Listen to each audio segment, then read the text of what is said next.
Hello everybody and welcome back to another episode of the Points of Articulation. My name's Dave and if you're new to the channel, welcome. Today I'm looking at the Star Wars Titanium Series Arc 170 Starfighter. Now this vessel made its first on-screen appearance in Star Wars Episode 3, Revenge of the Sith. And this is a very interesting looking ship. Now the paint scheme you see before you is the version from Revenge of the Sith with the open circle fleet emblem on there, so that's pretty decent. And it's one of the precursors to the X-Wing we all know and love, made by the Incom Corporation and Subpro Corp. So I want to jump right into the review today. So for the size of this model, we're looking at about 2.5 inches long and 3 3/4 inches wide, which is very nice. So we all know the drill. We're going to take a look at the mold, the paint, put it on the stand, compare it to some other vessels, and then we'll be done. So let's get moving. Alright, let's get this review started by looking at the mold. Like always, I will go over all the major sections of the vehicle, and then we'll get a nice close-up look to see all those fine details. So let's get started. We'll begin looking at the center of the ship, and then work our way around and into those wings. So, first of all, the fuselage. I love the shape here. It reminds me of a parrot beak. Very unique, very cool. Moving back, we have this giant section here, which is the cockpit, which has room for a pilot, a co-pilot, an Astromech, which we can see there, very nice, and an Aft Gunner. Speaking of that Aft Gunner, though, we do have an aft laser cannon, and down here there should be another laser cannon, and to be honest, I don't know what this is, but it is nicely detailed with some molding on it. Pretty cool. And speaking of the Aft Gunners, this whole section here can open up. Let me see if I can get that quick. And as you can see, there's only one seat where there should be 3. Very interesting. We'll have a closer look at that later. Now moving to the underneath.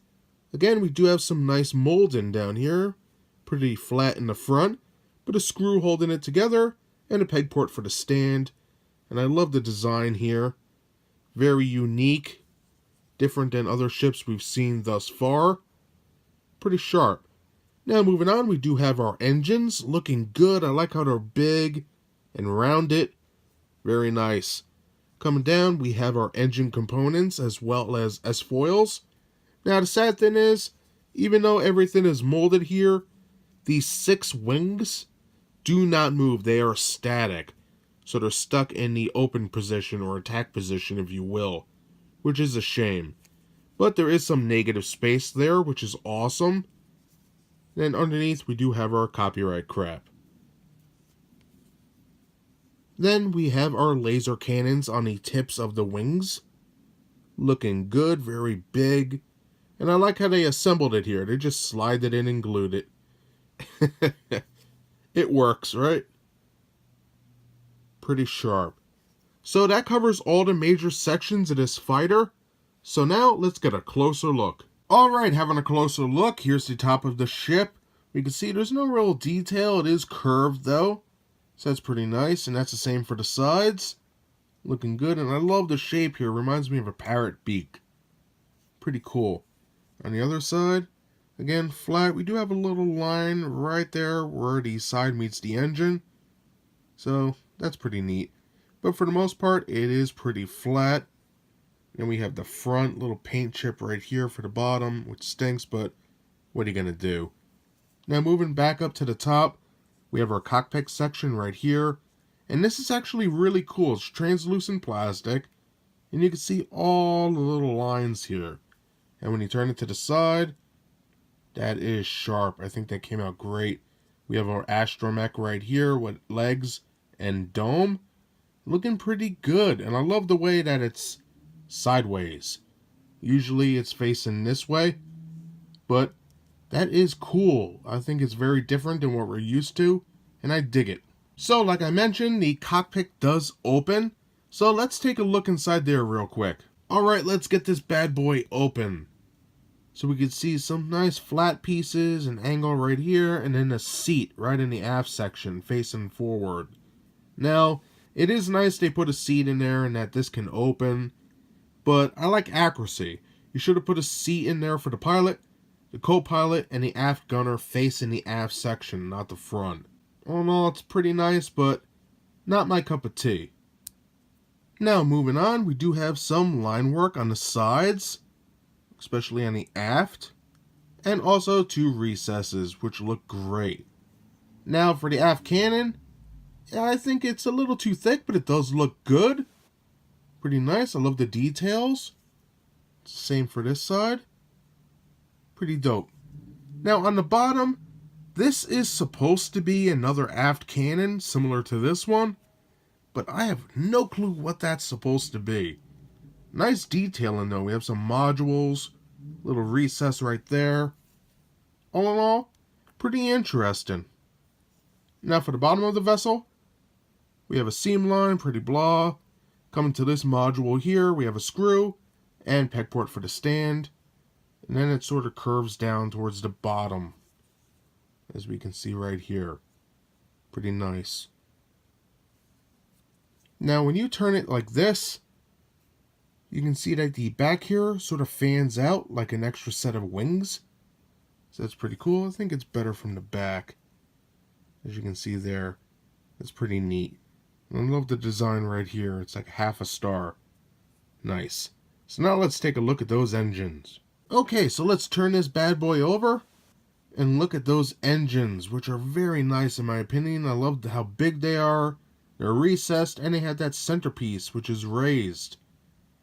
Pretty sick. I think that came out great.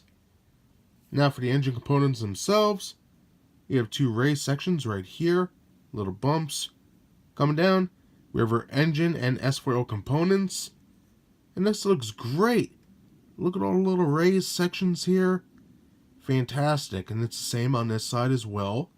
They're pretty much identical. And this part right here is my favorite. You can see how it's all recessed going around. Then we have the pipes going down. That's pretty awesome. Same for this side. Pretty cool.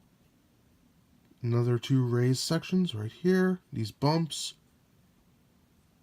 And then where the thrust would be expelled. Pretty nice. Turning it over. Some chipping on here, which I'm not happy about, but what are you going to do? And then look at this section here. Fantastic with all those little recesses. That's what I'm talking about. The little details. Great stuff. And then moving up, we have all these little raised rectangles. Looking good. And then going up towards the intakes. Beautifully done. Fantastic stuff. All in all, I'm very happy with the engines. I think those came out great. Now moving on to those wings, let's turn the ship on its side. For the top wing, we could see some minor line work going up, down, and around the maroon tip. And the interesting thing is, they put the line work on the bottom of the wing as well. And that's pretty nice. They didn't have to do that, but they did. They also did it for the bottom as well. See, up, down, around the maroon tip, and then more line work on the interior. Very nice.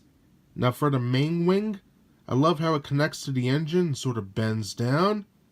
Very nice, especially on the back. Love that curve.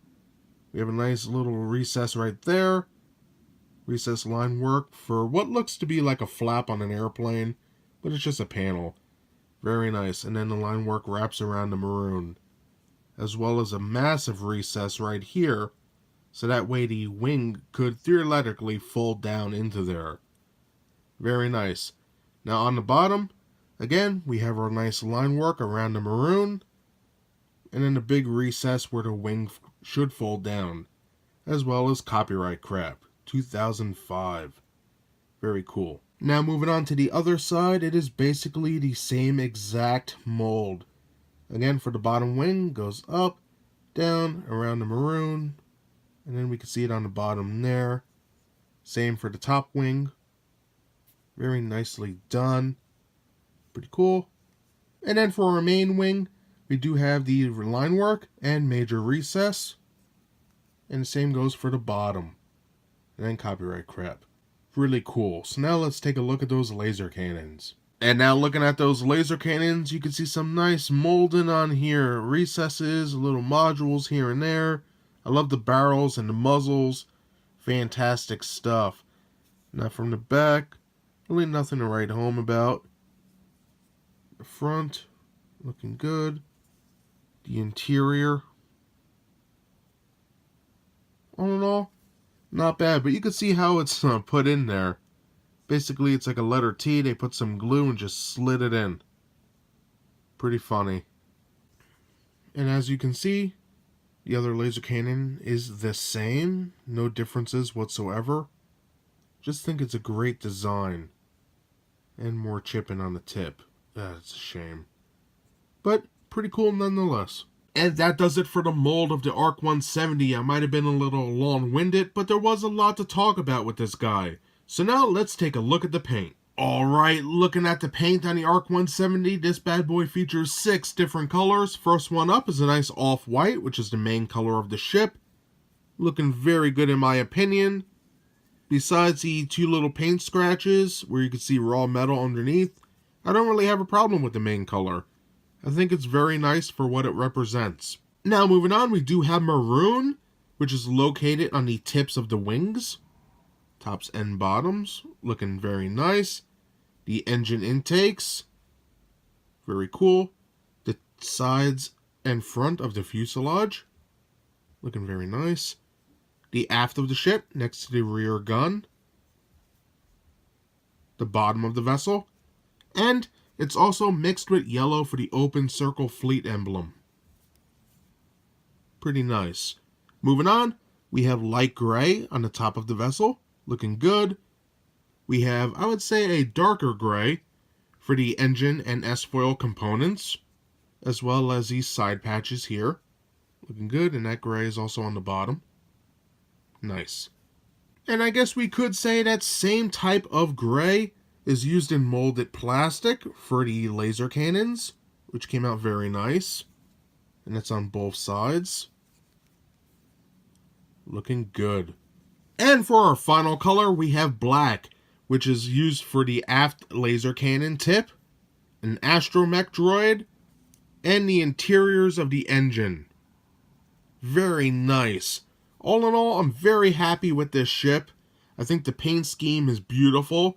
Now, truth be told, there are other versions of the ARC 170 with varying different paint jobs. And in the future, we will look at them. But for now, let's put this baby on a stand, compare it to some other ships, and then we'll be done. And just like other Titanium series ships, it comes with a cool stand.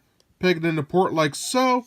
And just like that, you are good to go. And now for a quick size comparison with the Star Wars Titanium series ARC 170 Starfighter seen in the center. On the left-hand side, we have Anakin Skywalker's Jedi Starfighter, also from the Titanium series. And these go great together. We saw them battle it out in the Battle of Coruscant. So that's awesome. And moving over to the right-hand side, we have the Star Wars X-Wing Miniatures game, version 1.0, ARC 170 Starfighter. And I don't have version 2.0 yet, it is on the way. But this here is a fantastic model. No moving pieces, but beautifully done, very detailed, and I can't wait to look at this bad boy.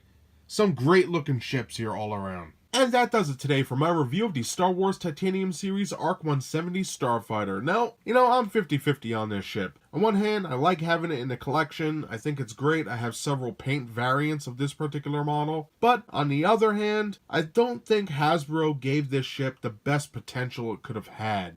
We could have had moving wings, some better detail here and there.